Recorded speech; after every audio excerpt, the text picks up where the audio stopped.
Hare Krishna, dear devotees, please accept our humble obeisances. All glories to Jagat Guru Sri Prabhupada. All glories to our beloved speaker for today, His Grace, Garuda Prabhu, our beloved uncle. Prabhuji, it's so good to see you. Krishna, dear devotees, please accept our humble obeisances. All glories to Jagat Guru Sri Prabhupada. All glories to our beloved speaker for today, His Grace, Garuda Prabhu, our beloved uncle. Prabhuji, it's so good to see you. Krishna, dear devotees, please accept our humble obeisances. All glories to Jagat Guru Sri Prabhupada. All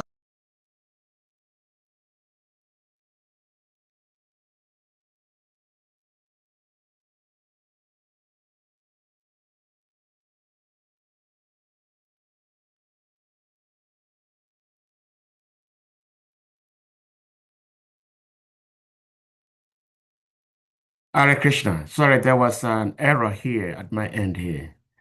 Um, so thank you so much, Prabhuji, for being here. Without further ado, we may put the message on the screen and you take it over from here. Hare Krishna.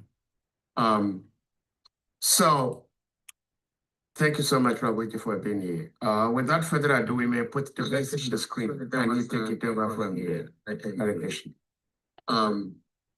So thank you so much, Prabhuji, for being here.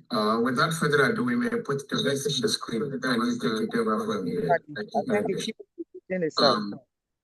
So thank you so much. Yeah, sorry. Prabhuji, we're going to put the verse on the screen and you take it over. Hare Krishna. Thank you.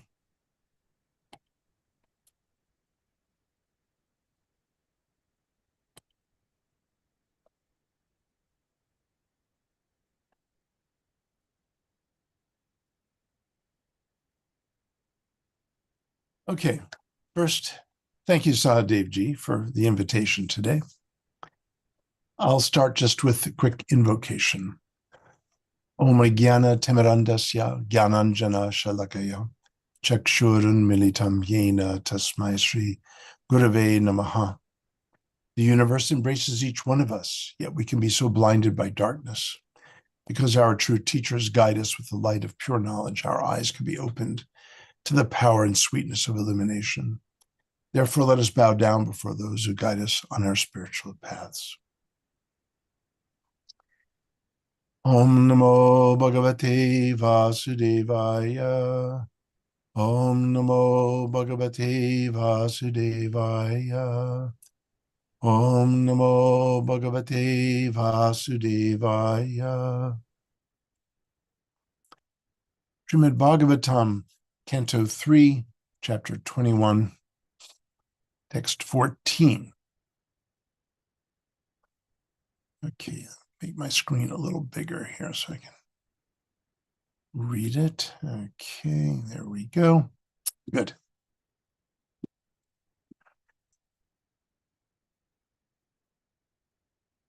Ye mayayate patame dasastvat hadaravindam bhavasindupatam upasate kama lavayate sham rasi shakaman niraye piye su. Translation. This is being spoken by Kardama Muni. Your lotus feet are the true vessel to take one across the ocean of mundane nescience. Only persons deprived of their intelligence by the spell of deluding energy will worship those feet with a view to attain the trivial and momentary pleasures of the senses, which even persons rotting in hell can attain. However, O my Lord, you are so kind that you bestow mercy even upon them. Okay. So then, purport by Srila Prabhupada. As stated in Bhagavad Gita, 7th chapter, there are two kinds of devotees: those who desire material pleasures and those who desire nothing but service to the Lord. Material pleasures can be attained even by hogs and dogs whose condition of life is hellish. The hog also eats, sleeps, and enjoys sex life to the full extent, and it is also very satisfied with such hellish enjoyment of such material existence. Modern yogis advise that because one has senses, one must enjoy to the fullest extent like cats and dogs. Yet one can go on and practice yoga. This is condemned here by Kardama. He says that such material pleasures are available for cats and dogs in a hellish condition. The Lord is so kind that if so-called yogis are satisfied by hellish pleasures, he can give them facilities to attain all the material pleasures they desire, but they cannot attain the perfectional stage attained by Kardama. Hellish and demoniac persons do not actually know what is the ultimate attainment in perfection, and therefore they think that sense gratification is the highest goal of life. They advise that one can satisfy the senses and at the same time, by reciting some mantra and by some practice, can cheaply aspire for perfection. Such persons are described here as hattamedasaha, which means those whose brains are spoiled. They aspire for material enjoyment by perfection of yoga or meditation.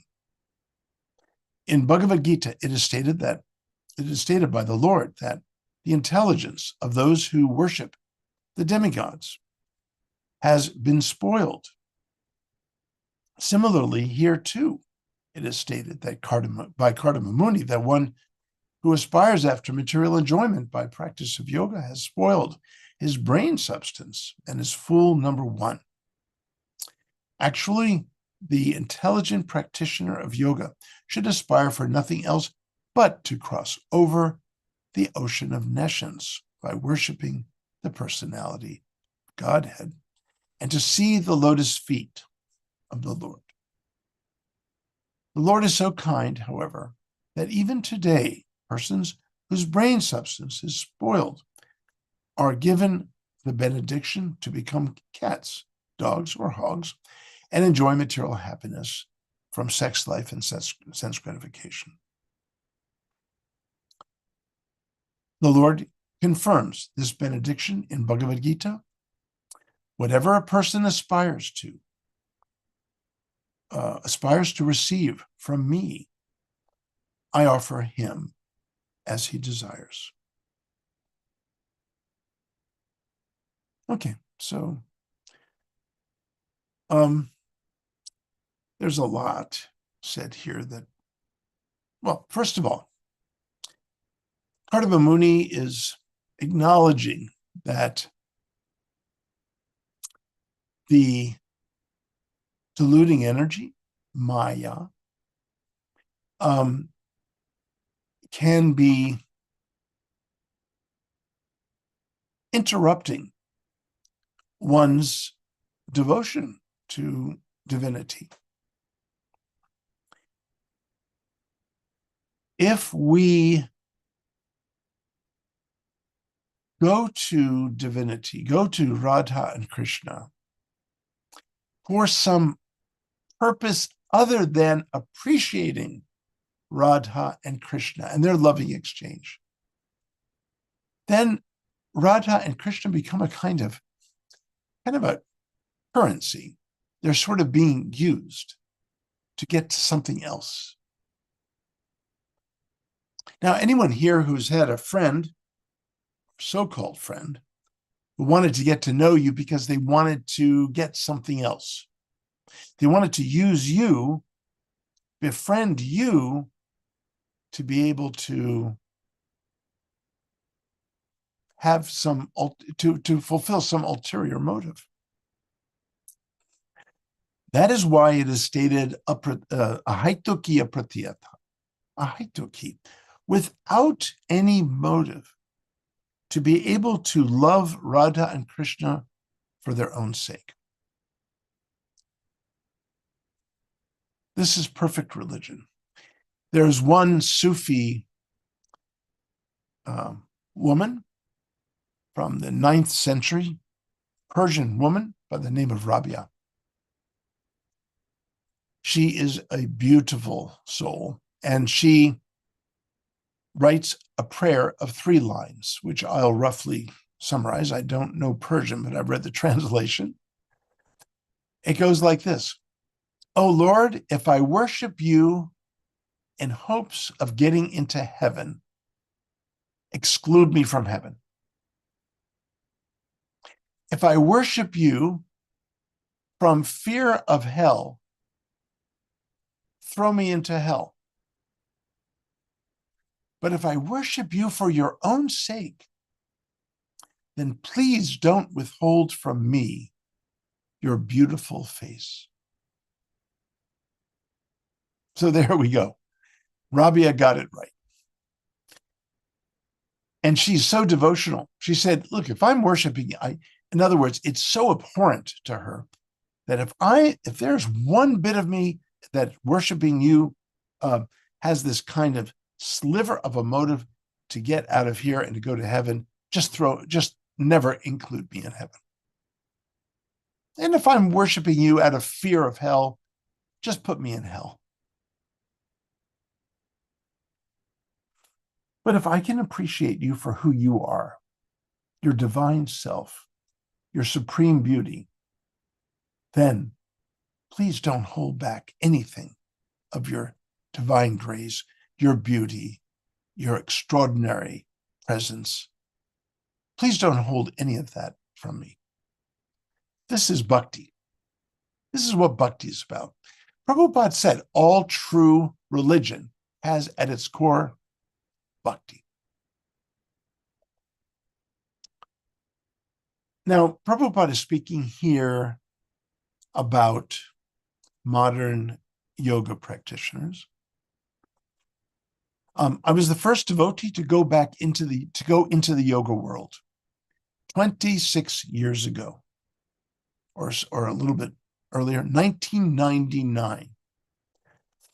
I went into the yoga world and started teaching Bhagavad Gita and the Yoga Sutra, and basically the philosophy of yoga.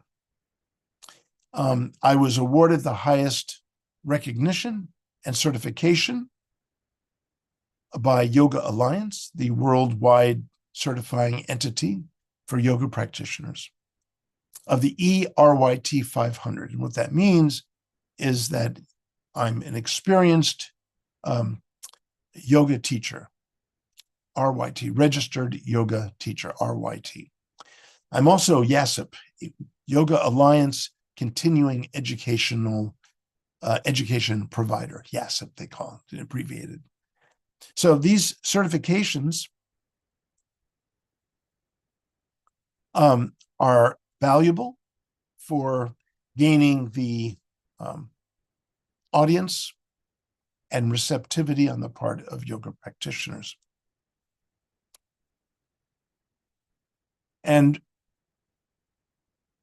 that is what we are here to do. We're here to educate people about what is the real yoga. Yoga means union, and union necessarily means two. It means two. So ultimate yoga means the divine self and the infinitesimal self come together in a union. A union does not mean the dissolution of the identities of the two, but a loving union of the two, whereby the two remain distinct and discrete entities, but they become so close. As Patanjali says in the Yoga Sutra, samapati, the close coming together of meditator and meditated. That's union. That's bhakti.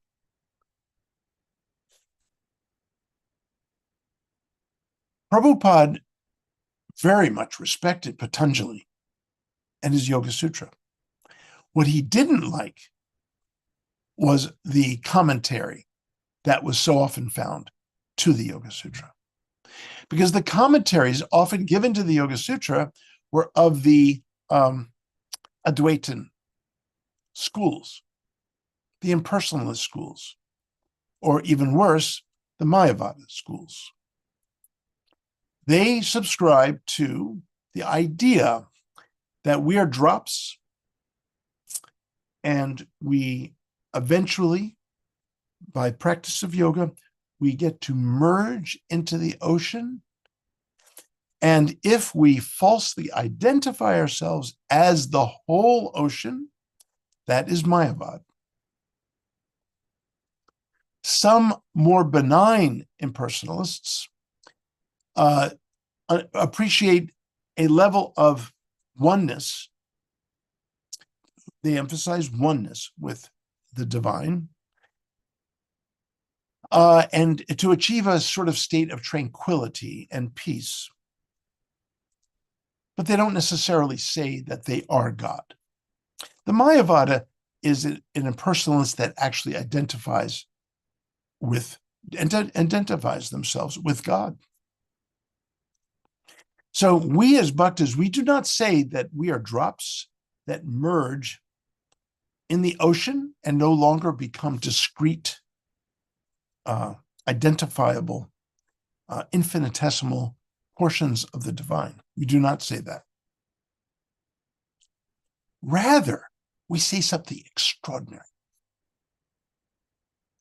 We say that the ocean, the bhakta, as a little drop, realizes the ocean in their hearts. Now, that's a real reversal, isn't it? We don't become one with the ocean, indistinct from the ocean. Rather, the ocean is found within the heart of the bhakta. The presence of the divine is in the heart. And divinity contains everything. So there's a real paradox here. We don't become the ocean, but the ocean enters us. How about that? It's pretty amazing. So, if we are truly bhaktas and devoting ourselves to appreciating how the ocean enters into our hearts, as the Upanishads say, the city of Brahman, Brahmapuri, the city of Brahman, this is in the, I think it's the Brihad Aranyaka Upanishad, or Taittiriya. Anyway, one of the early Upanishads, the city of Brahman, Brahmapuri, is situated within the lotus of the heart. Extraordinary.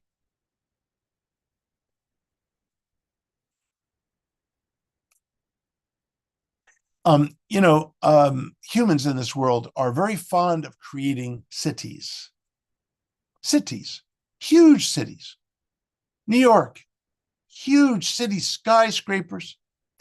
Dubai, skyscrapers.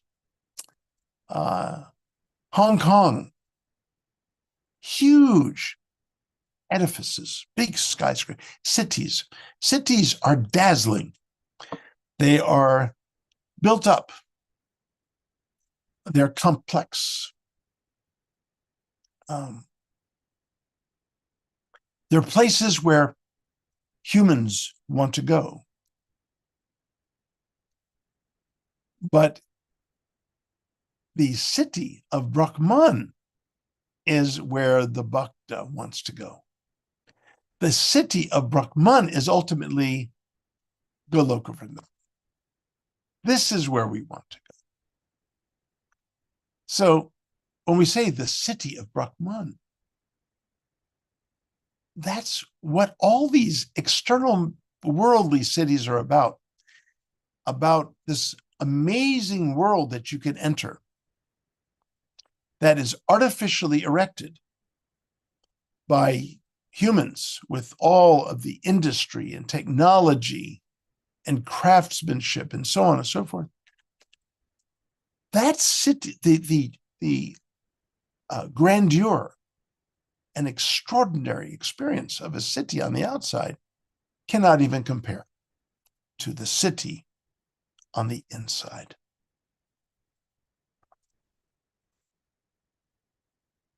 So why do we build temples?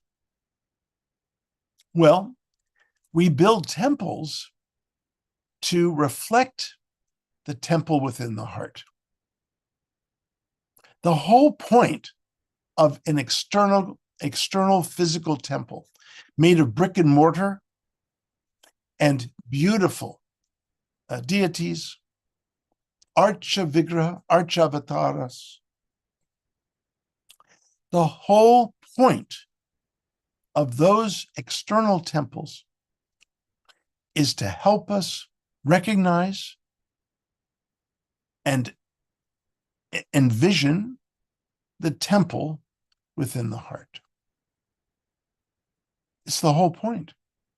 It's why we have temples on the outside, because we are training our vision to find the temple on the inside. So at the heart of this city of Brahman is the temple, is the temple of our hearts. We have these external temples to be able to enter the internal temples. We have these external gurus to reflect the Chaita Guru, the guru within the heart.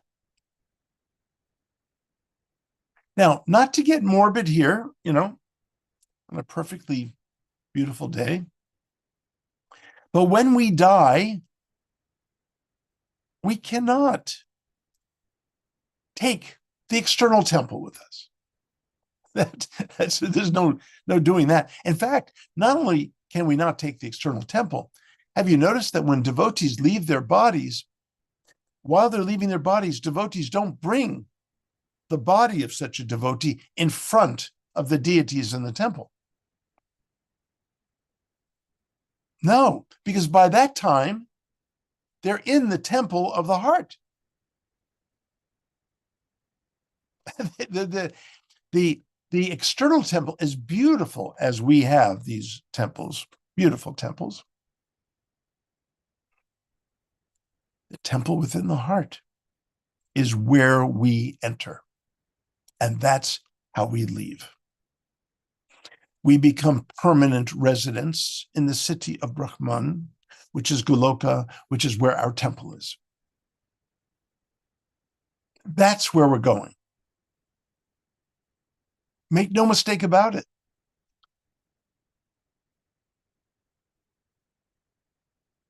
Devotees have a very good agenda for their journey. The travel itinerary. And our travel guide is Guru.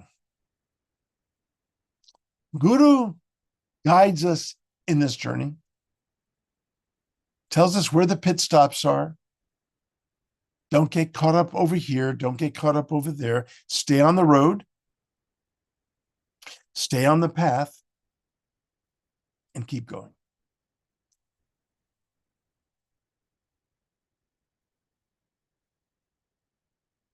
Prabhupada says here that modern yogis are a bit hypocritical, and they can be.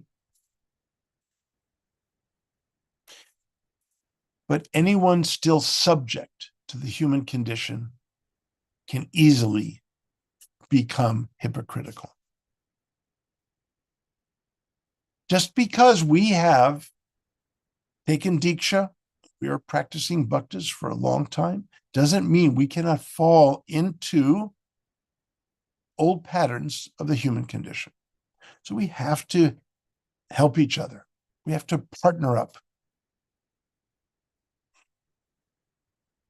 Yes, there's guru, there's shishya, there are those distinctions, but ultimately we're all partners in being lifted up into Krishna's world. That's what we're here to do. That's the whole point. Yoga, the Patanjali yoga, the 8-limbed system of Ashtanga yoga, consists of yama, niyama, asana, pranayama, pratyahara, dharana, dhyana, and samadhi. Those are the 8 limbs of yoga. Yama.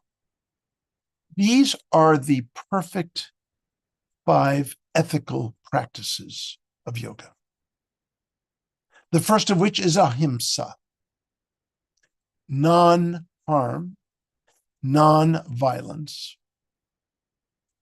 But it also has positive translations. So it's not just without this, without that, but it's also with this, with kindness, with sensitivity to the thoughts and feelings of others. This is the finer aspect of ahimsa. So I can tell all of you that I've been practicing ahimsa. I have not killed anyone today. I really haven't.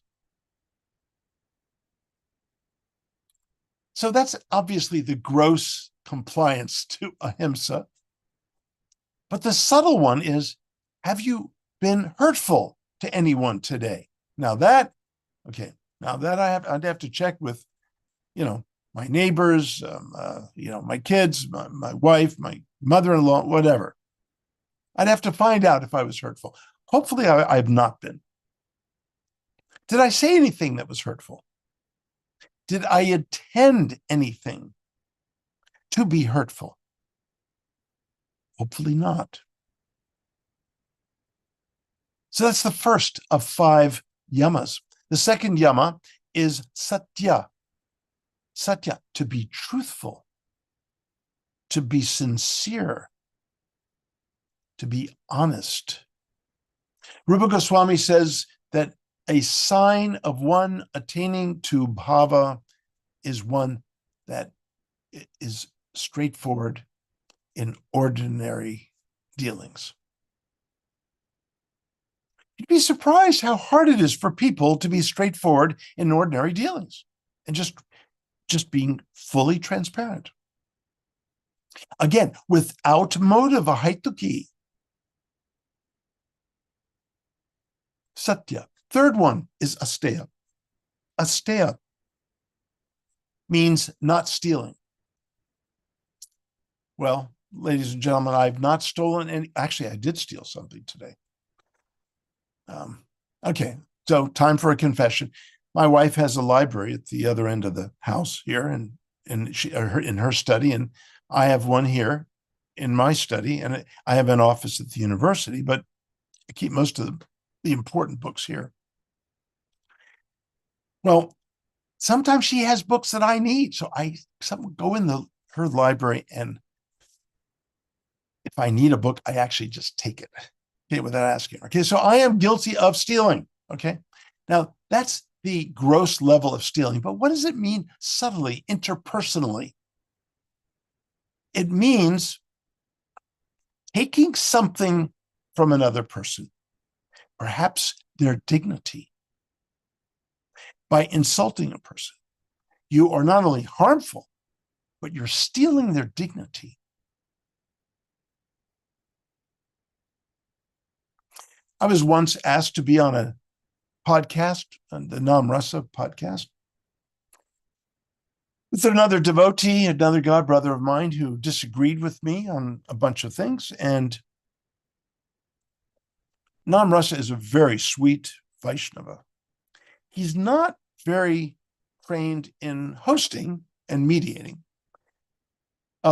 So what happened is this godbrother of mine basically dominated the whole conversation. He wouldn't let me get a word in edgewise. He was stealing from me. He was taking from me the opportunity to offer something valuable for devotees. to hear in relation to what I considered his misconceptions. That was stealing. Brahmacharya is the fourth one. Brahmacharya. It literally means acting according to spirit rather than worldly forces. It literally means that. Of course, it can also mean, being chaste and not sexually indulgent and so on, not looking at other persons as sexual objects. But brahmacharya really directly means acting according to one's spiritual nature.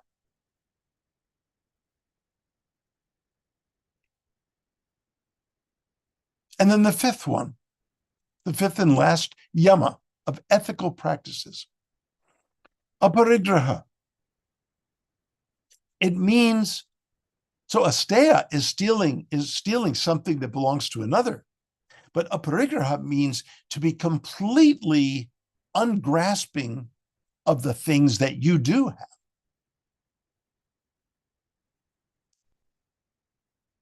It means connotatively to be generous. To be generous. Don't be hoarding things that really could benefit so many other people.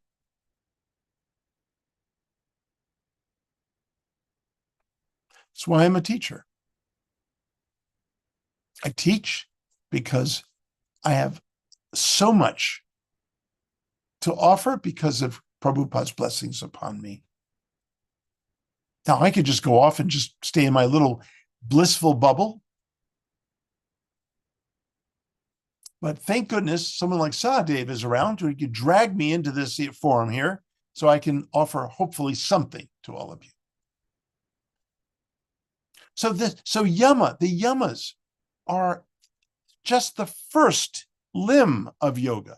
So the first limb of yoga is about interacting with other human beings in the best and highest way, the highest level of ethics.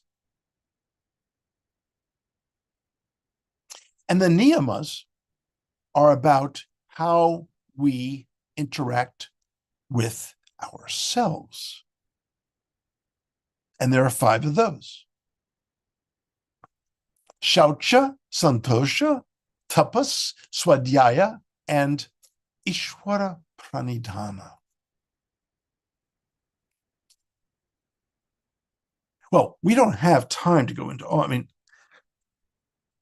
Sahadev, I could go on for, I'm very loquacious and I could go on forever on these things. The important thing, besides the 8 limbs of yoga, let me just say this about the 8 limbs.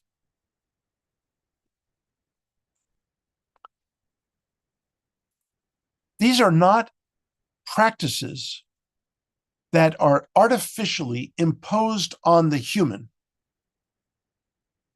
These are practices that are naturally occurring in every human.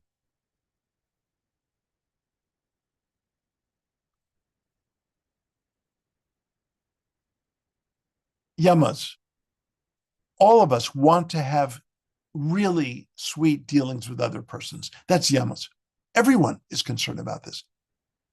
Niyamas. Everyone has personal, practices, ways of relating to oneself, whether it be cleanliness and purity and certain disciplines and some very internal, very private ways of communing with the divine, so on. Everyone's got some level of the niyamas. Asana. Everyone is positioning the body one way or another to be either studying, sitting, or standing, or walking. These are all positions of the body. Asana, positioning the body. Pranayama, everyone breathes. Pratyahara, everyone wants to withdraw within oneself at times, to remove oneself from the world. Some people out in the world call it alone time. Dharana, there are times when all humans will really intensively focus on something, trying to reach it more and more. Dhyana, that's when every human contemplates something. We become absorbed in something. We contemplate something. And then samadhi means completely given over to the object of contemplation. One can see this, in art or drama, or, in amazing poetry, philosophy. I mean, one can get so absorbed in these things. But here's the difference between worldly, naturally and partially occurring angas and the practice of yoga. To just take breathing. We all breathe. But do we know how to breathe deeply enough to oxygenate all 37 trillion cells in our bodies? Most of us don't. In yoga, we learn how to breathe deeply. Do we know what is truly sensitive to other human beings and other animals even? Can we be sensitive that way? And as Ahimsa calls us to be. So what happened, the difference between a deliberate yoga practitioner and a human being that has these partially there as naturally occurring attributes of what it means to be a human is that these angas are enhanced in the practice of yoga and eventually perfected. So what you got is partial yoga. That means everyone does yoga. They just don't know it. These are naturally occurring practices, activities of all humans, but it's partial. And then there's practical yoga, those who deliberately want to enhance these naturally occurring limbs. And then there's the perfection of yoga. And this is where the human life has become totally fulfilled. You came here to do what you were supposed to do, and you fulfilled it. That's perfect yoga. So partial, practical, and perfected. This is all coming out in my translation of the Yoga Sutra of Patanjali. It'll come out in about 1.5 years with Yale University Press. Just to finish up here and open up for discussion. Prabhupada speaks about Hatha Medasa. Hatha Medha. Medasaha is the plural. Hatha Meda singular. Hatha, it means, just violent. It's being violent toward one's intelligence. It's nasty. Prabhupada describes it here as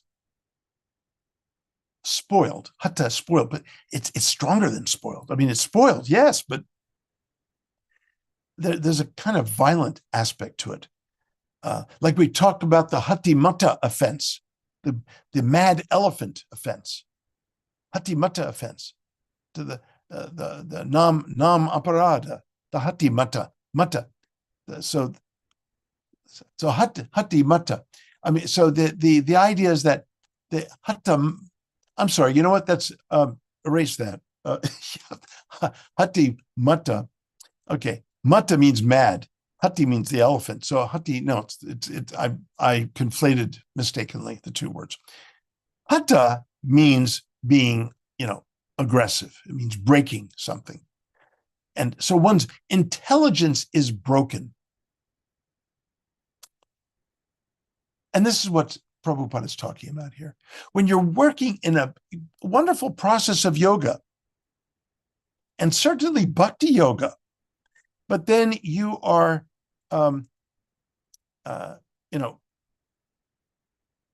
engaging in worldly activities that distract you from a life of Krishna bhakti, then this is, as Prabhupada used to talk about, the elephant would go and bathe himself and then come out and then roll around in the sand and the dirt. I mean, we're not supposed to do that. So, as Prabhupada says here, yoga is meant for crossing over the ocean of nescience and to worship the lotus feet of the Lord.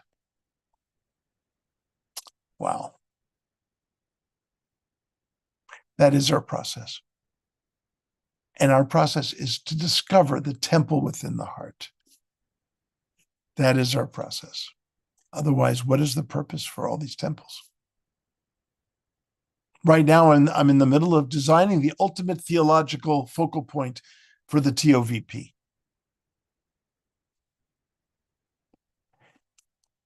The committee members have come to me. They're looking to me for that ultimate design because I'm a specialist in the ultimate vision of Krishna Bhakti. This is what I've been studying for decades.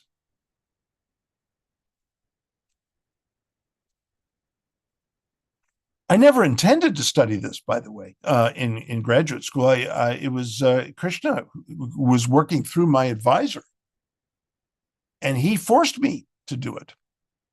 And at the time, I couldn't really understand why I was being forced by my mentor to focus on the ultimate vision of Krishna Bhakti. But he confronted me. What is that ultimate vision? And he showed me that almost no scholarship has been done on it, and he forced me to write a dissertation on it. I mean, if that wasn't Krishna, I don't know what. I mean, it was, it's just like so unexpected. The whole point, though, is to do exactly what Krishna says, and I'll end with this. In the last words that Krishna speaks to Arjuna, he throws a rhetorical question in front of Arjuna. Have you heard this whole teaching with thought focused on the single highest point? So in working with the TOVP, I'm making sure that the whole teachings do not lose the visitors, but that the single highest point is always tethering everything else. What is that single highest point? Sarvaguyatamam bhuya shrinu me paramang vachaha. Ishtosi me dhritam iti. You, the greatest secret of all, here once again, my supreme message. You are so much loved by me.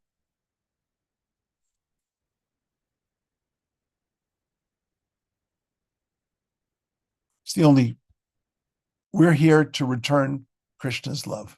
We're here to return the embrace. Krishna is embracing us. Krishna is loving us. When we actually experience that and feel that, it's very easy to love Krishna back and to return the embrace. I'll stop there. Hare Krishna. Thank you so much, Prabhuji, of course, as always. So beautiful to see you, and even more beautiful is to hear you. Dear devotees, we thank you all for being here as always. It's time if any devotee may have a question, comment, reflections, or realizations. One may have to raise the hand emoji or physical hand, and you'll be asked to unmute to ask your question or to share your reflections. But before that, Prabhuji, I have this something to say, and that it's more of a remark and a question at the same time, which is not actually related to the topic we have at hand today. myself and a couple of my brothers and the family had the opportunity to travel to South America last week. Well, we just returned yesterday. Hmm. And we are always told not to be proud. And I do not agree to that in the sense that we felt so proud when we went to South America, especially when I was talking to some people. About 95% of the people, so many people, I never knew, they never knew me. But there was one person I approached to possibly get him to speak on our platform. Mhm. And I played it smart. I showed this person your poster that you speak on this platform. And he was surprised. This is, you mean Garuda, my god brother? He speaks on your platform? Put me on there. I would like to speak. So my head began to swell. And he kept telling others. So, Prabhuji, we are humbly proud to have you speak on our platform here as a beloved uncle and great uncle to some of us, because amazingly, few people who spoke to me, they all said something beautiful about your humble self. And simply because they knew that you speak on our platform, they are also very much eager to speak on our platform. So, Good. by your grace, we had at least 6 people who are prepared to speak Wow. on our platform. So, we're very grateful. Thank you so much, dear uncle. Hare Krishna. What you don't know is that I spoke to them before you went there and paid them to say that. So. No, no, no, no, no, no. No. Again, you reminded me of our great His Holiness Bhakti Tirtha Swami Maharaj, because my god brother, senior god brother, he's here, Hari Chakra Prabhu. He was the temple president at the temple that time. And he arranged a very beautiful program for Bhakti Tirtha Maharaj. And getting to the end of Gurudev's interaction with his people, one of them was like the paramount chief. And he spoke so highly of Hari Chakra.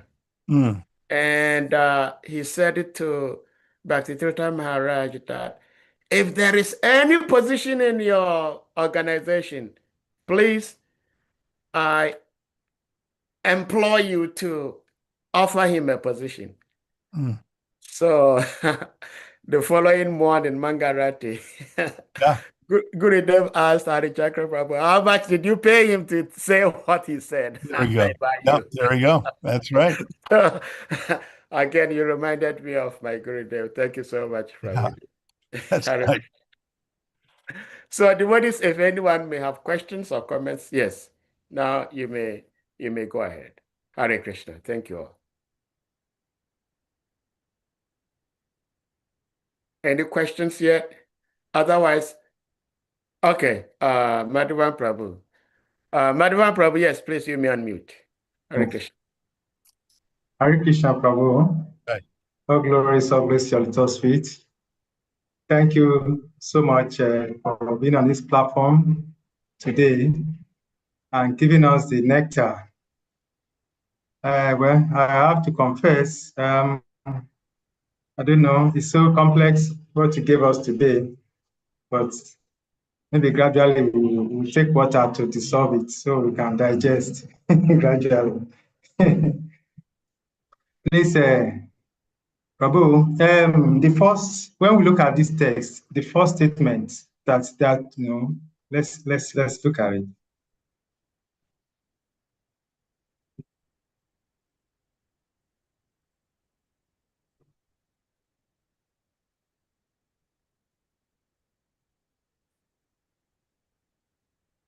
Okay. Yes. He said there are two kinds of devotees: those who desire material pleasures and those who desire nothing but service to the Lord. So I'm looking at these two categories. First and foremost, I believe those who approach, who desire for material pleasure, they be in the highest population. And I want to believe that it will constitute many people, maybe poor or people in distress. And also, naturally, as a spiritual soul, eternal entity, we will always desire pleasures. So I believe many people will be in that category. But the second category now, those who just desire only service to the Lord. First and foremost, I think it's in devotional service that is so glaring or apparent that one can render service to the Lord.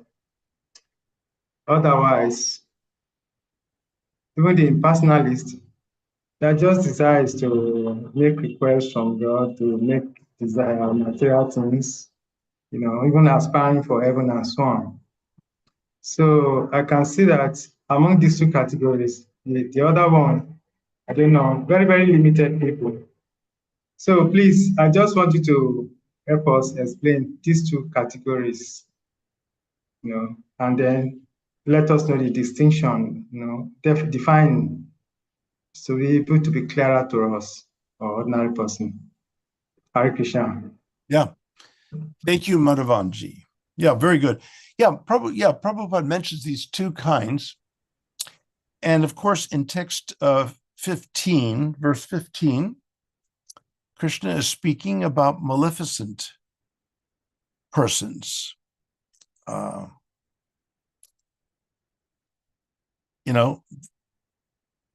Those whose knowledge has been stolen by illusion. This very much reflects what Prabhupada speaks here, and also what is in the verse itself, the Hatha Meda. So that's the first type in 15 is the negative persons, and then the positive persons. There are four types. Four types of persons offer love to Krishna, but they may do so imperfectly at first. But it's in the direction of Krishna. And I think the key thing here is direction. It's not perfection. Sometimes we too easily expect perfection from one another. It's about the direction in which one is going. Are we going toward Krishna or away from Krishna? I love this title. One of the earliest little tiny transcription books put out by the BBT, transcriptions of Prabhupada's lectures. One of the books was called On the Way to Krishna. I love the title. Let's complete the mantra. Are you on the way to Krishna or are you on the way to Maya? In other words, the latter is kind of implied that if you're not on the way to Krishna, it's likely that you're on the way to Maya. So really, verses 15 and 16 of chapter 17 are really talking first about the latter, on the way to Maya. And then verse 16 is on the way to Krishna. And ultimately, in verse 19, what does such a person say who's on the way to Krishna? They say in ecstasy, Vasudeva Sarvam, Vasudeva Sarvam. Vasudeva, Krishna, is my all. Vasudeva is my everything. Vasudeva Sarvam. This is a beautiful mantra, by the way. I would not be discouraging anyone if hearing that you go throughout the day saying Vasudeva Sarvam. Vasudeva, Krishna, is my all. Vasudeva Sarvam. He's my everything. Beautiful. So, it's a declarative statement. Vasudeva is all. It's a declarative statement. When we chant the Mahamantra, we're calling out to Radha and Krishna. When we say Vasudeva Sarvam, we are saying Krishna is my all. He is my everything. So it's a declarative statement. Now, you could say, Hare Krishna, oh Radha, oh Krishna, you are my everything. So you're calling out to them to let them know that you feel that they are your everything, that you are, that you both are my all. Whenever we chant the Mahamantra, yes, just chanting the names, just associating the names is so powerful and purifying. And you don't even have to think about them being in the vocative case, names that are calling out to their very reference. But when we chant, it is very nice to say, oh Radha, oh Krishna, you are my everything. And you can add to that if you want. And thank you for all the blessings you shower down upon me. Hare Krishna. So that's on the way to Krishna. That's how we're on the way to Krishna. And that would be verse 16. On the way to Maya is verse 15. And I'm happy you bring this out, Madhavanji, because that is the thing to which Prabhupada is referring here, as far as I can tell. And you know what? It's interesting. Prabhupada also refers to, in the end, he says that the benediction, whatever a person aspires to receive from me, I believe that this is an oblique reference to Ye yatamam prapadyante, tangstataiva bhajamyaham, right? That's what, chapter 4, verse 11, I think. However someone submits themselves to me, ye yata mam prapadyanti, submits themselves to me, however they submit themselves to me, I lovingly I am lovingly reciprocal.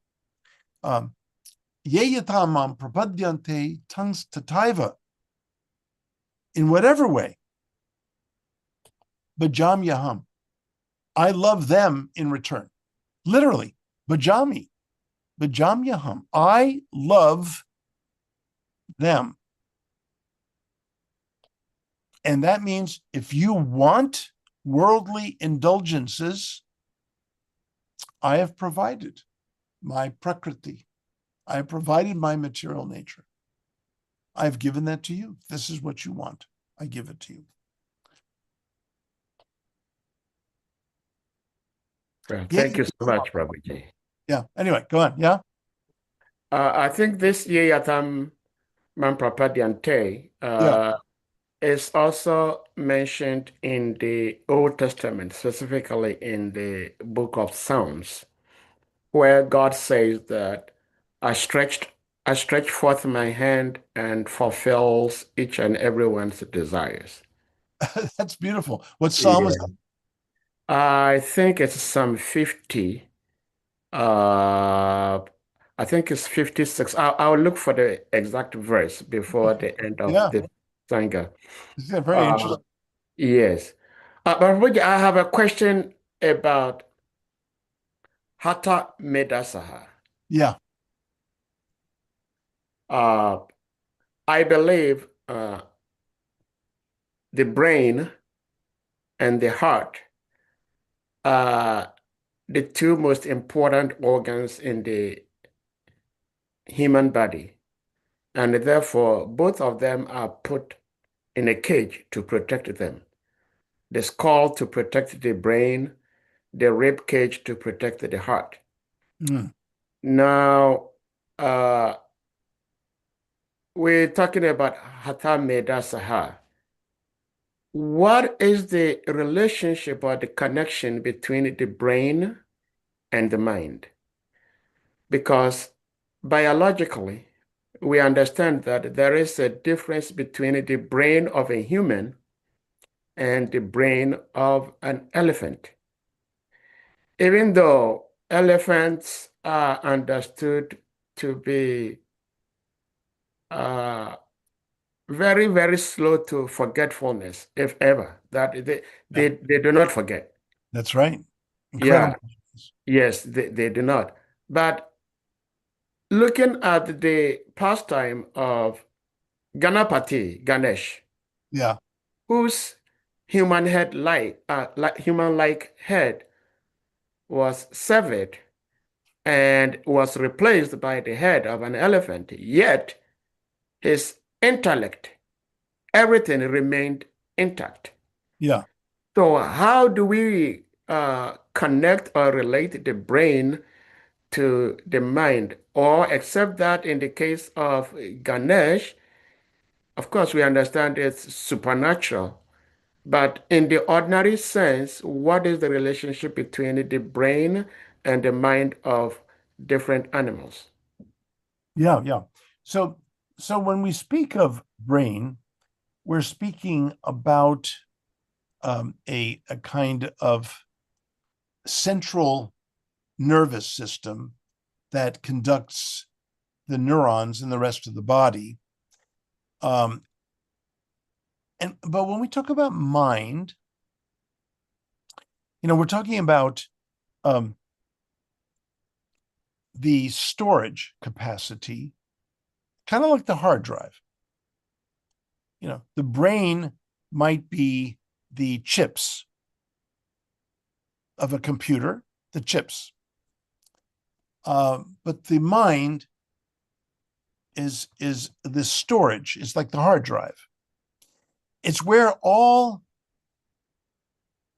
painful, pleasurable, wishful, and fearful experiences are stored. And the mind is like a sieve, okay? So all of us here can remember the worst teachers we ever had in our lives, probably by name even. And we can remember the best teachers that we ever had in our lives. But the ones that are kind of mediocre, they just kind of like, oh, I forgot about that one. It didn't have an extraordinary effect.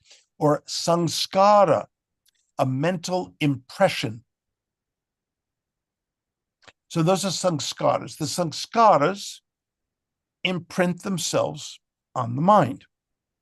Now, mind can be stored in the psychoenergetic centers of the body. So, for example,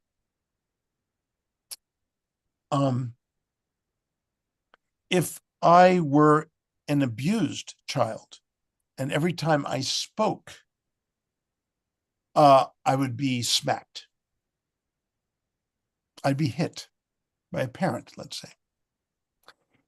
So the chakra, the fifth chakra, the throat chakra, the Vishuddha chakra, and chakra means wheel, means turning, right? Means turnings. And if one hits a pothole with your wheel, it goes flat. Well, the abuse is like a pothole. And if I were abused, I might be not speaking the way I do.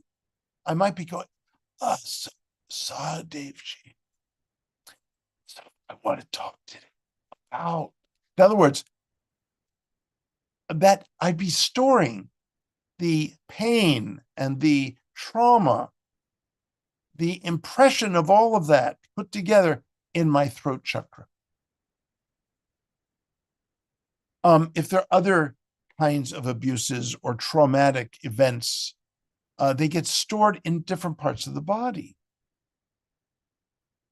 it's still, the brain is there, but it's the mind is our hard drive. It's where we store. It's throughout the body, and mainly throughout the chakras and the psychoenergetic centers along the spine, 7 of them.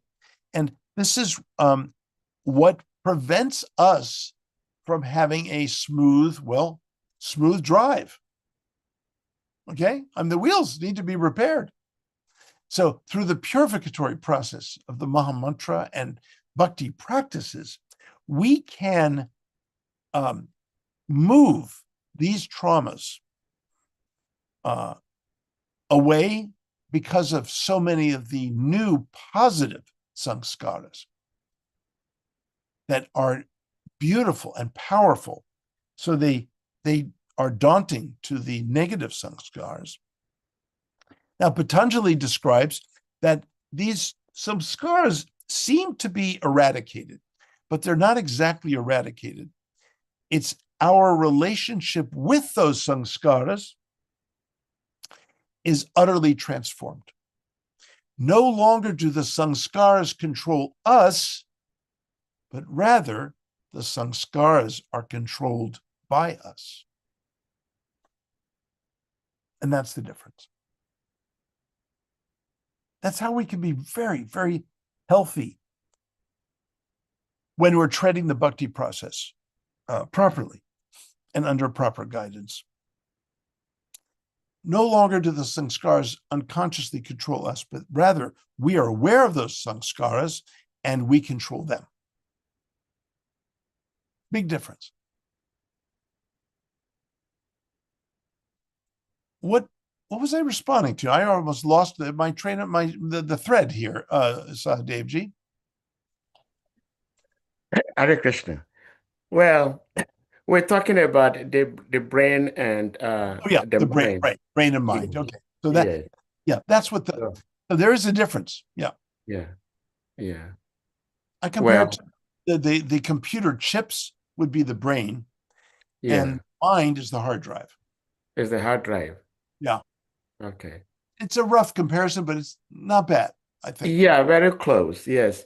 I don't remember where, but I had read somewhere where it says the mind has a capacity of like 136 million gigabyte of information that it can store and process or something like that. I don't remember, but the mind can store lots of information, which is a little different from the brain.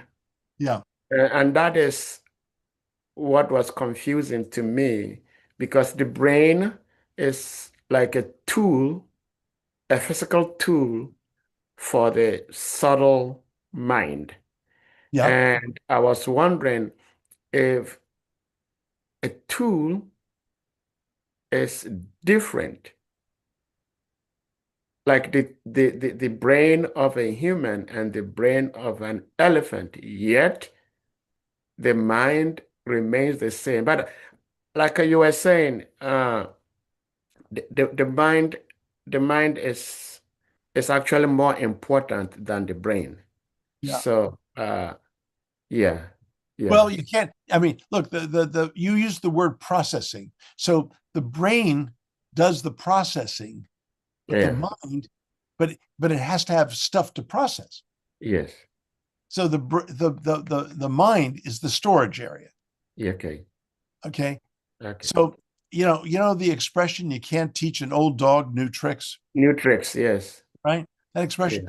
The reason you can't teach an old dog or an elderly person new tricks or give them new experiences is because the mind has stored so many, it's so thick with storage. You've filled up your hard drive. There's just no room. Yeah. But in bhakti, all of that is clear. In bhakti, we can always have new experiences. We can always look at things anew. We don't have to have our experiences filtered by our limited, conditioned responses. Yeah. We no longer have to be enslaved to our conditioning. Yeah. Yeah. Well, probably if I may ask one other question, you were talking about stealing, and you were thinking back, and you said that you do not think you've stolen today, but there were other times you stole from your wife, from Yeah, from the bookshelf. I know. I know. And I'm glad she's not listening right now because I don't want to Yes. return the book. Yeah. And I am wondering if plagiarism could be considered as stealing, because I think it happened to me once when I was in college. Mhm. I wrote an essay. According to my instructor, it was a good essay, but I didn't get a very high grading because of two things. One, I did not reference an authority. And then two, which is kind of similar to the first one, that I did not like quote anybody that this person said this or said that. And and as a result of that, I was kind of marked down. I didn't get a very high mark Mhm. in my essay. But we realized that there are some of us as devotees who tend to preach, speak about God, speak about spirituality, Yes. but we never quote our sources. Mm. I know quite a number of devotees. They speak so much about spirituality, and they are all borrowing from Srila Prabhupada's teachings. But hardly ever you hear them reference Srila Prabhupada. Mm. If even they may not reference Bhagavad Gita said this or Bhagavatam said this, at least you may say Prabhupada said this. But they never say that. And if such people are stealing, what could be the consequences of such stealing? Yeah. Okay. Interesting. Okay. So in the academic realm, we are very strict about crediting ideas with their sources. Now, so in one of these meetings that I had with the TOVP, one meeting, I was explaining certain things that blew everyone's minds. Okay, they just loved it. They're just mind blowing, right? Okay. And next thing I hear is that a devotee in that meeting gave a class in Mayapur, two classes, literally quoting these ideas that are unique to my own theological work, that are aligned with the Guru Parampara, but they've never been said this way. He did not refer to me. Everyone in the audience apparently was dumbfounded. They were blown away. And he came back and told me, I spoke about how you spoke about this, I spoke about that, and they were all amazed. So it's the habit of devotees to not reference persons. Vishaka Dasi, my dear god sister, Yadabar's wife, who's temple president of the Bhaktivedanta Manor, she wrote a book, and she basically takes an idea that she got from me because it's not anywhere else, and basically almost quotes me verbatim on it, and it has to do with the verse we read today. The word medha, interestingly enough, only appears once in the Bhagavad Gita. Only once.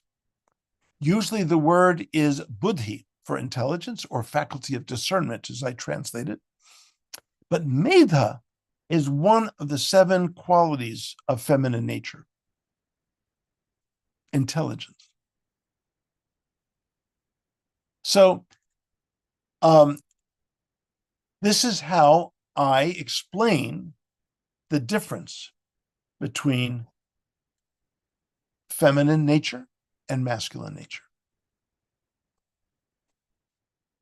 when people ask me about Prabhupada's assertion that women are generally less intelligent than men, do you really find that to be true? They ask me.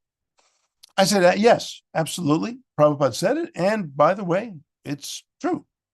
But it has to get a necessary corollary, which is that, okay, women are less intelligent than men in the ways that men tend to be intelligent. So there's a generalization. But the necessary corollary would be, and men are less intelligent than women in the ways that women tend to be intelligent. And I quote the verse in the Gita where Medha is one of the 7 qualities, and which means intelligence. And so is Prabhupada lying? Of course not. But it's a different kind of intelligence. And Prabhupada was himself a sannyasin. So he's focusing on the male intelligence. But no doubt there is a feminine or female intelligence. Why are most grade school teachers females? They just are. Because there's a certain maternal intelligence that is required at the primary school level of education. It's not always the case. I had a male teacher for 5th grade, but the rest throughout my grades were female teachers. My son went to Cornell University, one of the best universities in the world, and he majored in mathematics. There were 15 people in the doctoral program. 1 was a female, the 14 others were males. Why? It's not that, again, these are generalizations. Women are less intelligent than men. Well, first of all, there's a lot connected to that. I mean, women were back in ancient times were associated more with the home, and men were more on the outside of the home. And they even used to live that way. The women with the children were on the inner part of the housing, and the outer part were the men, and so on. But we're talking about really ultimately different natures and a certain intelligence that is attached to each one of those natures. And that's why we can speak of buddhi and we can speak of medha.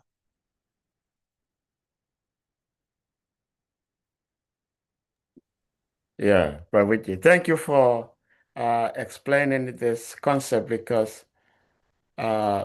unfortunately it continues to kill lots of us practicing devotional service, thinking that women are less intelligent.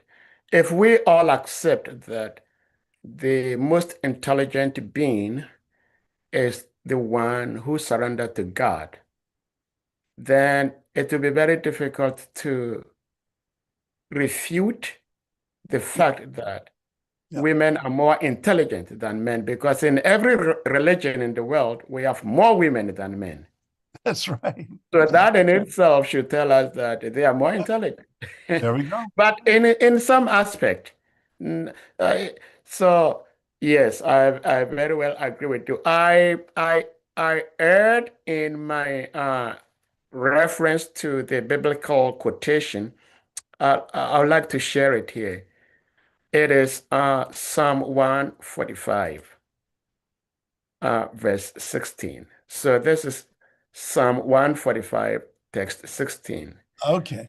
Yes, it says, "You open your hands and satisfy the desire of every living thing." Yeah, there you have it. Mm-hmm. Yes. Okay, thank you so much, Prabhuji. Nice. Now we go to His Grace Shriman Acharya Prabhu. Please, you may unmute.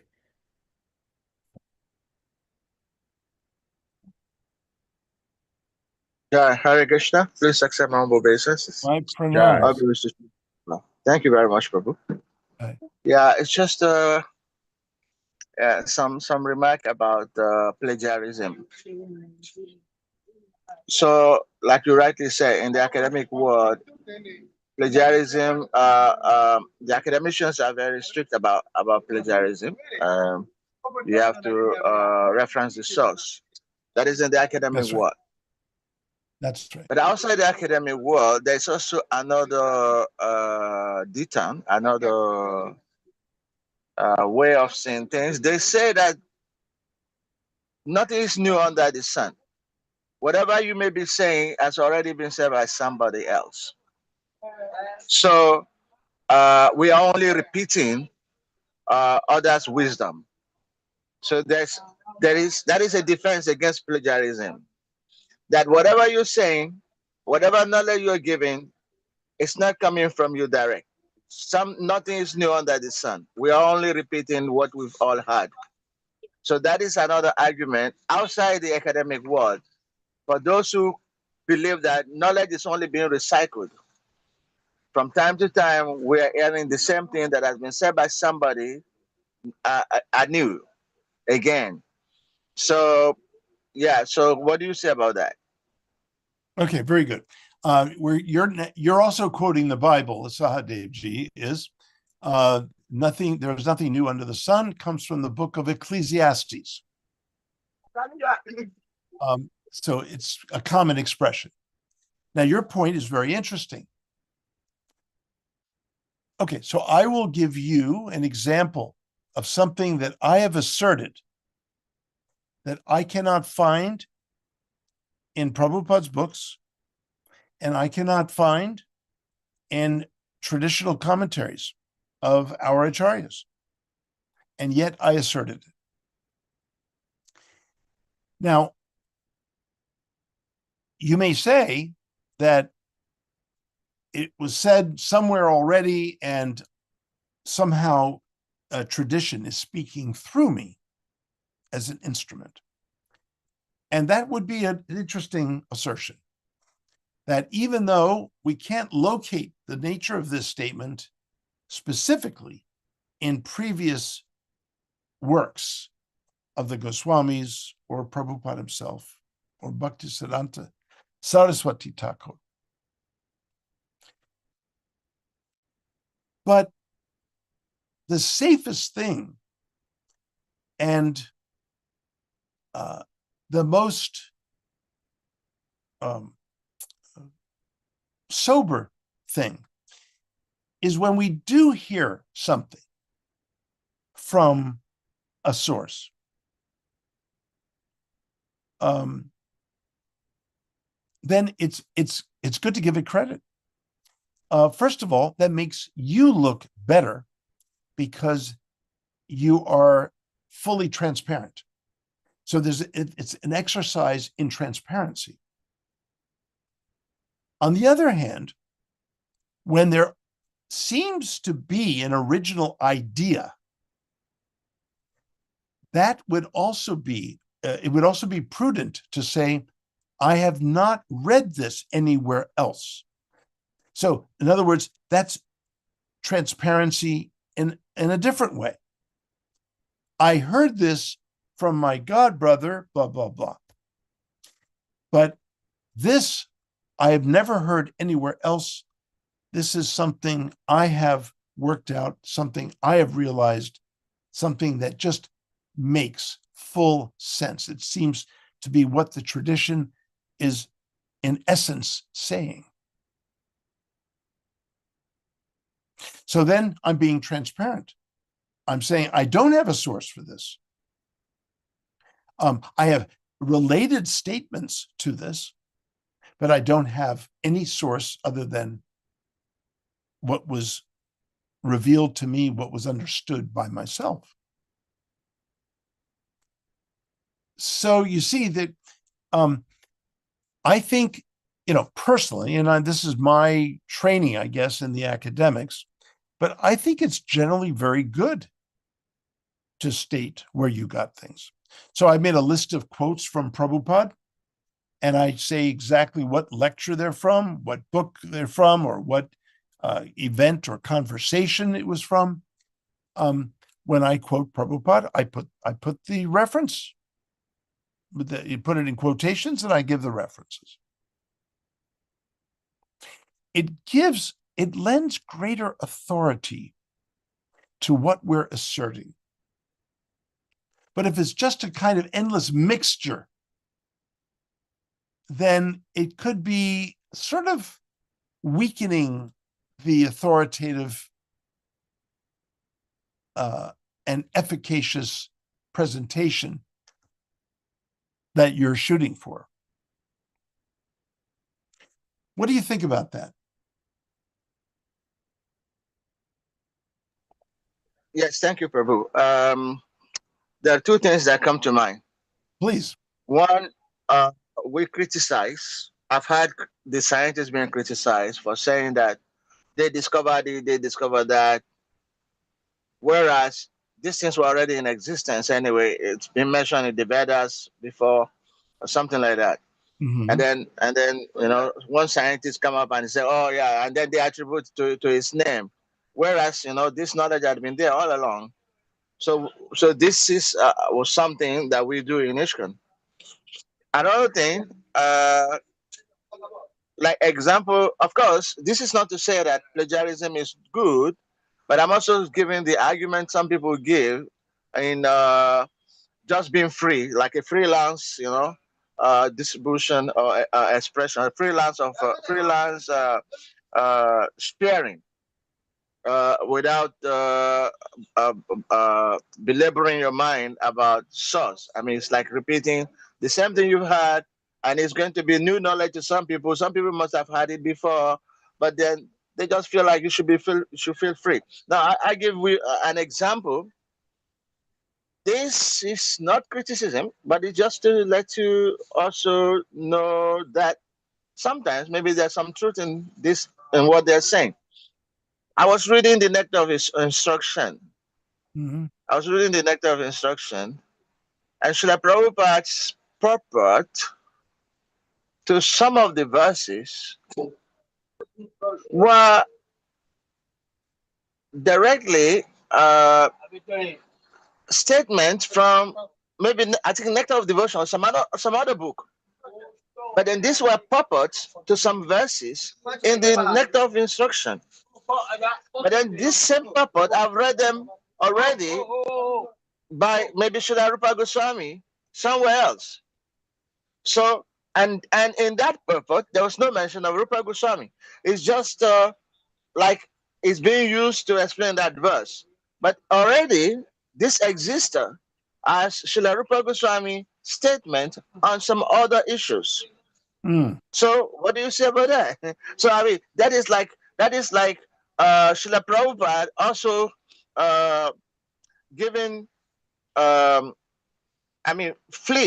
giving freedom to repeating or expressing certain information, even though it's been mentioned somewhere else before, but not necessarily giving the reference that this is by Srila Rupa Goswami. Because, of course, doing that might have checked the flow of that purport, the commentary. Maybe not. I don't know why, but it's word for word from another book. And now in the Nectar of Instruction, I was almost thinking maybe those who did this, who edited the book, copy it, because mostly word for word from this other book and here and in under different context. So could probably having understood this principle of free expression or freelance kind of sharing without belaboring yourself with references sometimes, I Right. kind of take it like that for granted.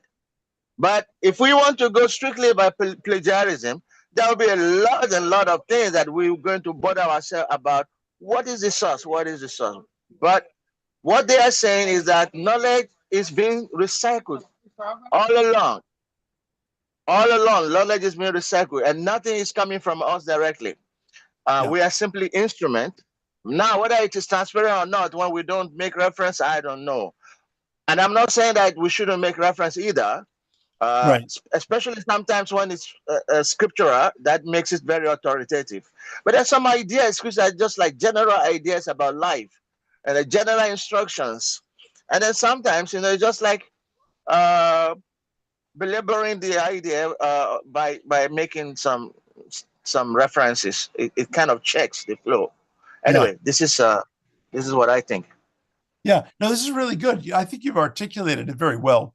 I think there are times when you can kind of just let the tradition sort of flow through you, like Prabhupada does.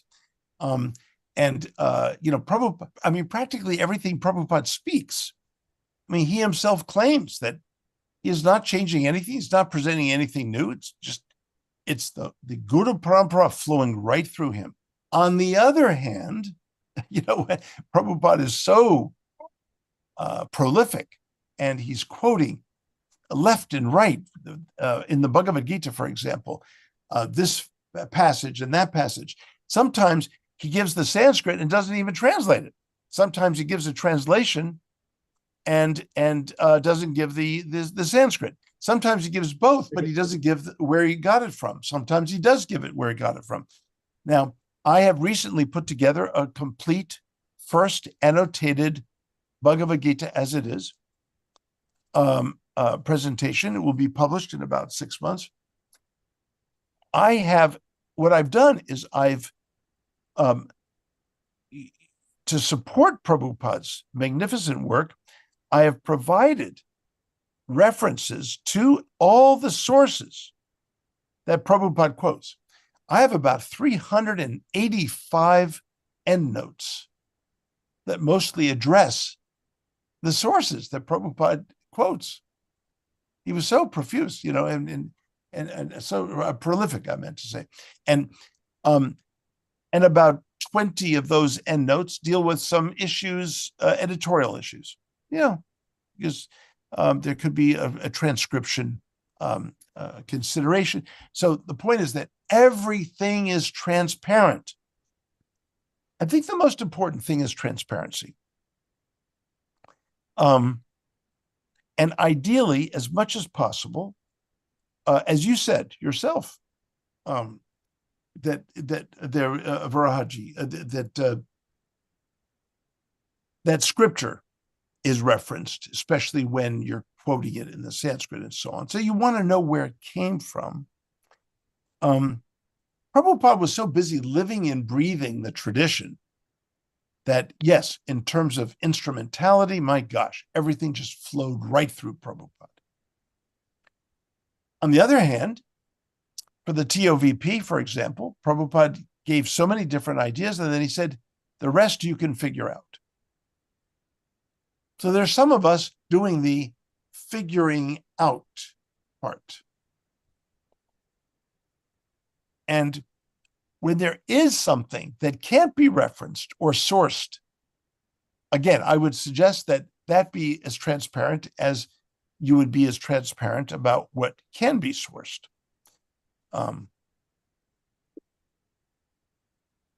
Yeah. And, I mean, look, I can recall a few different times when a disciple of mine will say, oh, I heard such and such a Swami talking about this and that. And, he said, I've never heard anyone else talk about it in this way. Obviously, he was influenced by your, presentation. And he said, but he didn't make any reference to you. And I said, it's fine. That's fine. Another time, a good friend, godbrother of mine, uses a famous quote, but it's usually not incorporating the whole quoted passage. I don't know of anyone else who does, but I quoted it, and he obviously got it from me because he doesn't know Latin. I translated it from the Latin. So, it could make him actually look better. This is where I got this from. My godbrother, scholar, Garuda Das, whatever. Or he can just use it to make, something he learned, and he's presenting it as from his knowledge reservoir, Yeah.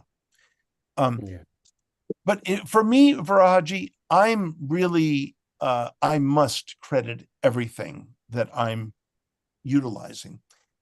Now, these days with AI, this is a colossal monster plagiarism machine. It's a colossal plagiaristic machine, and it can be misused. And so, as a scholar, I'm very strict about how to engage it. And we do have the principle of yukta vairagya. We can engage everything. So fine. So I help my students develop a relationship with this new facility. So yeah. Thank you very much, Varahaji. Yeah, thank you so much. Thank you. Hare Krishna. Hare Krishna. Thank you so much. Prabhuji, talking Yeah. about this stealing, I'm pretty much sure that I actually watched that clip you were referencing, the program you had with Namaras, Oh yeah. and I'm very happy with what you said because I felt it the same way that I said, why is Prabhuji so quiet, just sitting and this guy, excuse me to say guy, this person Mhm. keep talking, talking, talking, talking. So obviously he stole from you. Um, I I agree with Srimavara Acharya Prabhu that there is nothing new under the sun. Whatever somebody comes up with, it's already there. Whatever I say, like even the words I'm speaking now were all taught by somebody. But in the normal sense of speaking, it is difficult to quote my mom, Mrs. Mary Abua, said that when you're washing your face, you have to wash from top to down, not down to top. Yeah. It will not make the conversation flow. But we, like you affirmed, we have to give credit where it is due, in the sense that there is what we call patent rights. Yeah. And if a company has a particular logo, he has designed it. That design, anybody could design it, but since he was the first person to design it, nobody else has the rights to that design, that logo. Yeah. I just read one statement from Jimmy Carter, which I believe is so beautiful. It says, "We've become not a melting pot," speaking about United States of America. "We've become not a melting pot, but a beautiful mosaic. Different people, different beliefs, different yearnings, different hopes, different dreams." And beautifully, it is referencing, is telling the world who said that? Jimmy Carter. What Jimmy Carter said, I could say this, the whole thing. He did not make up the words. He did not even make up the idea. The idea may be somewhere else. But since he is the first person to be attributed to that, he made that statement. When I make such statement in the world of academic, and I do not reference who said that, then I will get a low grade. And I am thinking that if we're trying to become good devotees, that will actually even help us to excel in the material life of existence. Because like I said, if I knew then in my Krishna consciousness that you have to quote your sources, I would have done that in my essay and I would have had A plus. But because I didn't do that, I had a B. Yeah. So plagiarism, whether it's spiritually or materially speaking, is very, very important because we have to give credit where it is due and whom it is due to. So it is okay to say that nothing is new under the sun, yet somebody made something manifest. And so since that person made it manifest, we credit it to him. Yeah, good way of And putting it. That's a good way of yeah, putting it. yeah. Manifest, So, right? so Well, you know, at Harvard University, if you intentionally present a whole paragraph as if it were your own, when it came from someone else, you literally would be kicked out of the university in one day. wow. That's how strict they are. So on that level, it is stealing. So in other words, you're presenting a lot of words from someone else, and you're giving the reader the impression, or the direct impression, that this comes from you. But what should have happened is should be in a block quote with a reference in the footer. Yeah. Yeah. You see? I mean, Madhu Prabhu has a sign up, but the reason I ask this question is because I know a couple of devotees, I won't mention names here, who speak, and they appear to be speaking so beautifully. And they will never for once quote where they're getting this information from. And they are self-proclaiming that it is knowledge that they have acquired themselves. Yeah. It's like an inborn knowledge that Right. they are so special, which is not true. And to me, as we've heard also affirming what I've been thinking about all along, is that they are stealing. And I'm wondering, even though they're trying to speak about God, most of the time what they're saying is true, but since they are not referencing where they are coming from, I don't know if there is any chastisement, repercussion the Lord may give them. That I do not know. But certainly, I believe that it is not proper Yeah. not to quote or reference some salient statements that one may make. I don't know, but this is what I believe. Yeah. Well, Sadhevji, we talked about the 5 yamas, and one of the yamas was satya, to be truthful, to be sincere, to be honest, to be straightforward. If you actually know that you're taking an idea from someone that is clearly a source coming from them, and you're presenting it as if it were your own, and it's already an established, published source, that would be, now for me, I cannot possibly do that.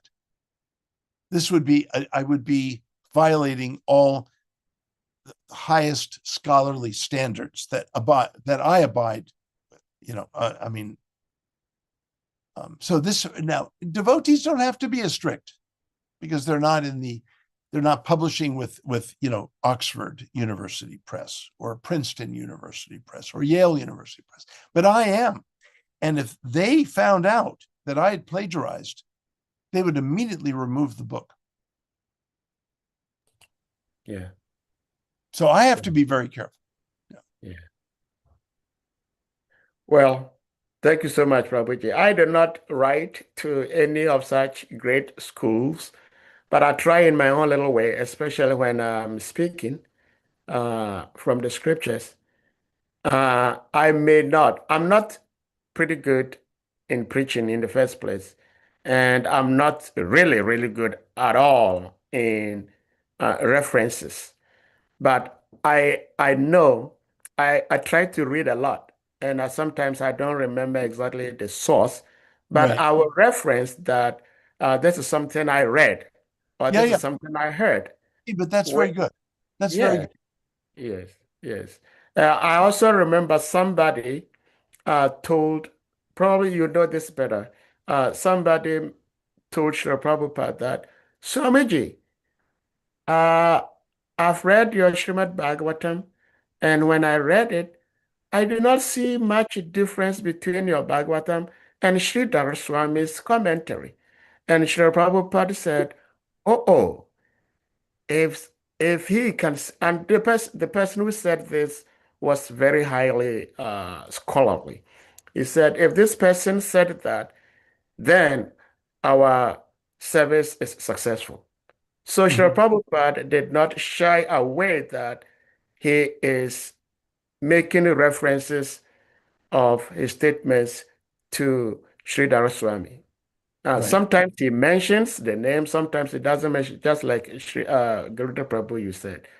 But acknowledging it that this is something that has been said before, you in itself puts you away from the uh, threat of plagiarism because Right. you're acknowledging that Right. it's been said before.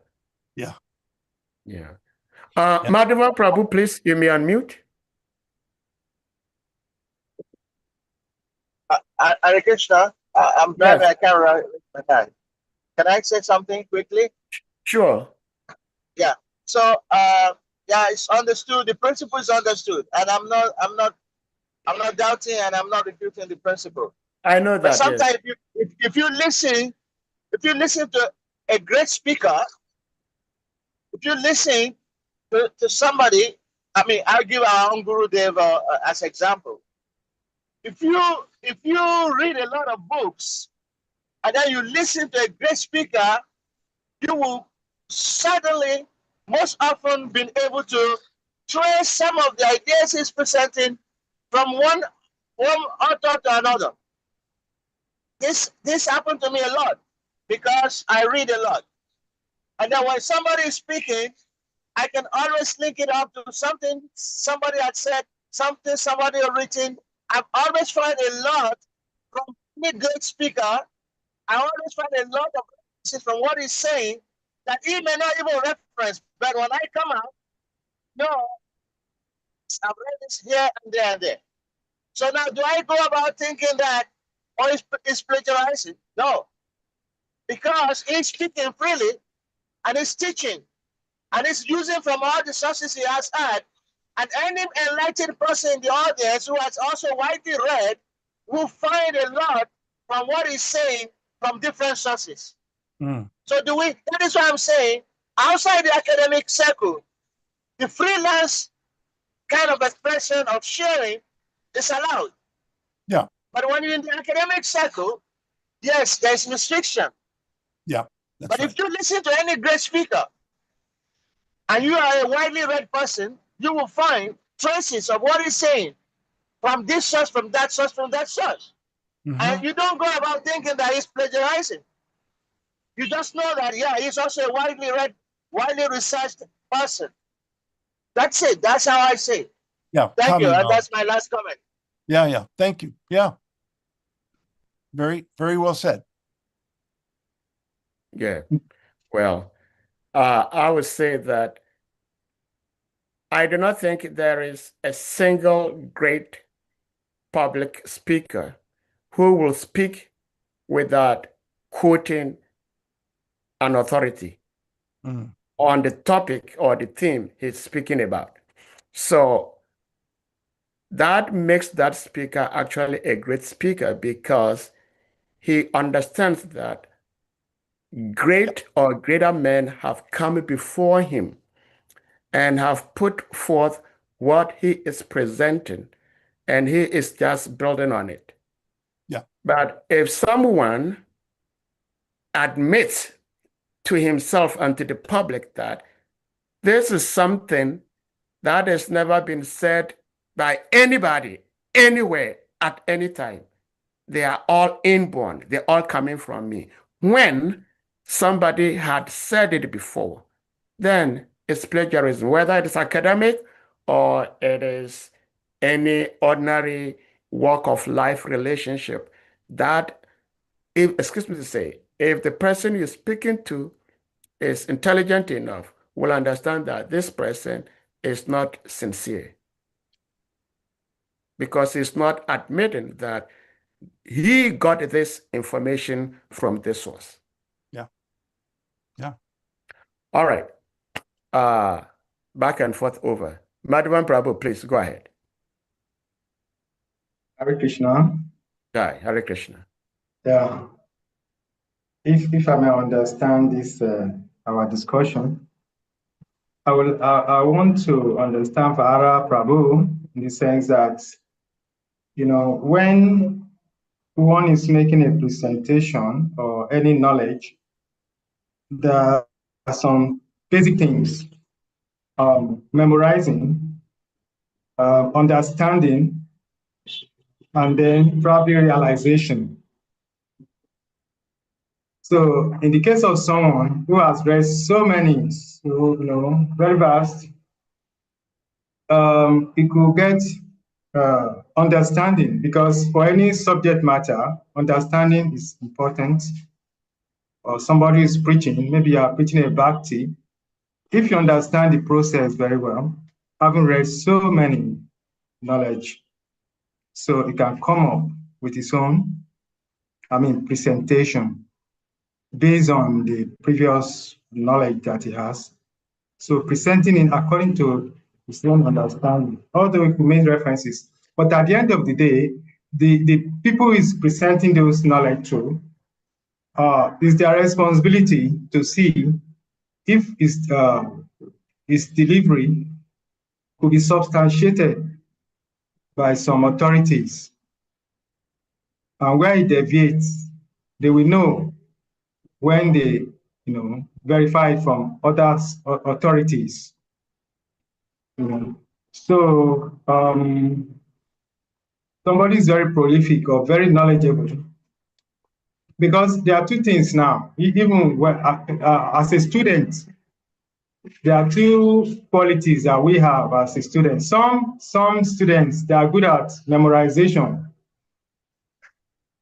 and maybe they can get away with it in science or whatever. They just memorize it in the exam, they download and they score.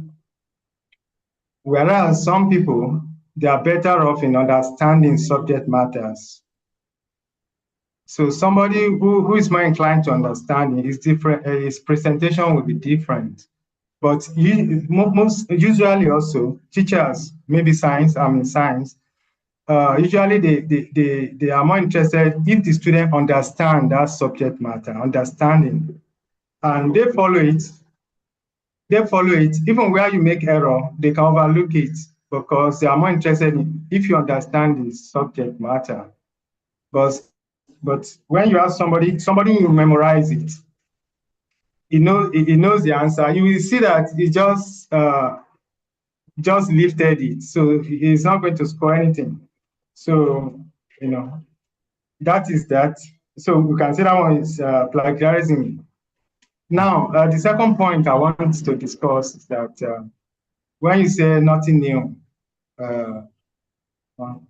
nothing new under the sun, I don't think it's applicable to scientists, because aspiration of any scientist is to discover something, an idea, and if you are the pioneer of that idea, you're a billionaire automatically. Because look at this Zoom, for instance. 10, 20, 15 years ago, it's not in existence. Right. Even though, yes, it's not in existence, but even though as a scientist, we develop on our ideas. Where you end it, someone else will pick it up. Where you end, the other person will pick it up. So the final product is not your own per se, but it's a development. So I just want to mark those differences. Yeah, How it that's a applies really to good point. science. A very good point, Madhavanji. But I would say not just in the hard sciences, but also the soft sciences. In fact, to get a doctorate from Harvard University, you have to make what they say an original contribution to knowledge. An original contribution to knowledge. So if I wanted to just just review Shankaracharya's Sharidaka Bhashya of the Vedanta Sutra, and I'm not making anything new. I'm just kind of restating it, even attributing it, even giving credit to Shankaracharya. Where's the original contribution? So the original contribution, you have to prove that what you have done is an original contribution. In other words, that no one else really has done this before you. And that's the way you get a doctorate from Harvard. So, it's a lot of pressure. And of course but they also tell you that you have a limit of 300 pages. You can't write more than 300 pages. And of course, I acted externally like, oh, too bad. And internally, I'm thinking, my goodness, how am I going to write 300 pages? Never wrote 300 pages of anything,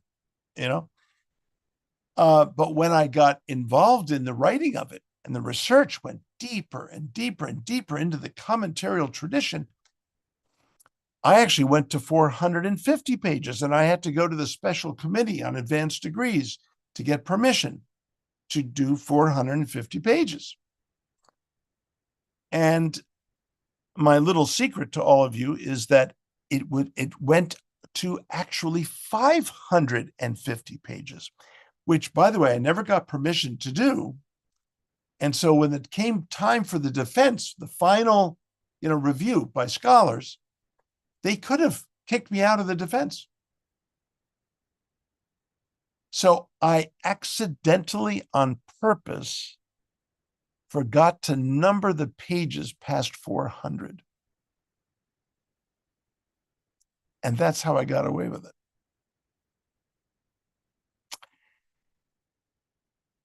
I was not scared of the defense of these 4 Harvard professors grilling me about what I had written. I was the one who was authoritative on this subject matter more than anyone, including themselves.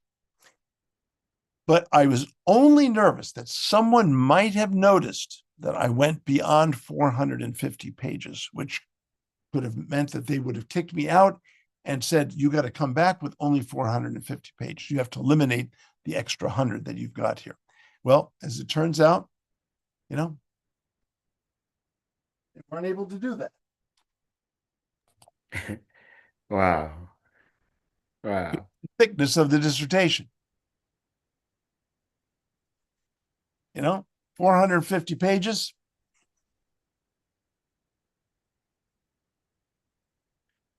So they let me. Dance of Divine Love. That's it. The name of my first book. That's right. Wow. Well, Anyway. Hare Krishna. These are all Thank good you, points. thank you, Prabhu. Oh my gosh, we've got one more hand. I can take it quickly if you wanted. Yes. This will be the last one. Harichakra Prabhu, please see me unmute. Hare Krishna Prabhu, Dandavat Pranam. My pranams. All glories to you, all glories to Prabhupada, and all glories to the assembled devotees. Okay. Well, about this topic that we are discussing about plagiarism and all these things, at a certain point in time, I never understood it. But when I began to have an idea what it is, it made me a little bit confused. So the way we are talking about it here, I decided to ask some clarification. For instance, somebody might make a quote, might say something, and I pick from that thing. And from picking from that thing, I expand it in my own words, not exactly quoting the words the person said, but in my own words. Paraphrase. I describe I describe the whole thing very vividly. In that sense, is it also considered plagiarism? Yes. All right. So if that is the case, then our whole existence, our whole scriptures is plagiarism. Because Krishna gave Lord Brahma only 4 verses. And out of these 4 verses, he expanded it. And the next person came and he also expanded it. So it kept expanding and expanding. But originally, they are all taking the idea from the first 4 verses, the exact 4 verses that was given to Brahma. Yeah. And they are expanding it in their own words for the world to understand what the original thing really means. So, how do we consider it? Is it also considered to be plagiarism? No, it's a commentarial tradition. It's a Bhashya. We are a Bhashya tradition, a commentary tradition. If they were pretending that they weren't commenting on those 4 original verses, well, then that is not honest. Okay. So the tradition as a Bhashya tradition, as a commentarial tradition, and this is how Prabhupada can be creating different ideas and taking ideas even from previous acharyas without necessarily naming them, because it's within a lineage, and so that's a little different. But I always ask my students a trick question: which do you have to credit in your papers? Something, an idea that is summarized, an idea that's paraphrased, or an idea that's quoted? And they, it's a trick question because it sounds like, well, definitely the quoted, but they're not sure about the other 2. But all 3 deserve a reference because ideas come from persons. Ideas have sources. So whether you're summarizing it, paraphrasing it, or quoting it, in the academic scholarly setting, it requires a reference. So that's different. It's different from the commentarial tradition that you just described. All right. Thank you, Prabhu. Thank you, Hari Chakraji. Yeah. And with that, Thank you so much, Prabhuji. Yeah, you've been here for more than 2 hours. yes, I That hope I is didn't bore anyone. no. I mean, we wouldn't be here if it was like that. No. Yes. And devotees, we're going to humbly request you all to kindly unmute yourselves, and we all, with one heart, one love, chant the Hare Krishna Maha Mantra to express our deepest appreciation and gratitude to our beloved uncle, His Grace Garuda Prabhu, for sharing his love and wisdom with us all today. Please, you may all unmute. Jai. Hare Krishna, Hare Krishna, Krishna Krishna, Hare Hare, Hare Hare Rama, Rama, Hare Rama Rama, Rama, Rama Hare Rama, Hare, Hare Hare. Vancha Kalpatarubhyascha, Vanchakapataruvyascha, Kripa Kripa Sindhubhya, Sindhubhya, Patitana Patitanam, Pavanabhyo Pavanabhyo, Vaishnavibhyo Vaishnavibhyo, Namo Namaha. Anantakoti Vaishnava Vrinda Ki Jai. Jai, All goddess His Grace Garuda Prabhu Ki Jai. Jai, All goddess to Jagat Guru Shri Prabhupada Ki Jai. All goddess to Srimad Bhagavatam Ki Jai. And all goddess to assembled Vaishnava Vaishnavi devotees Ki Jai.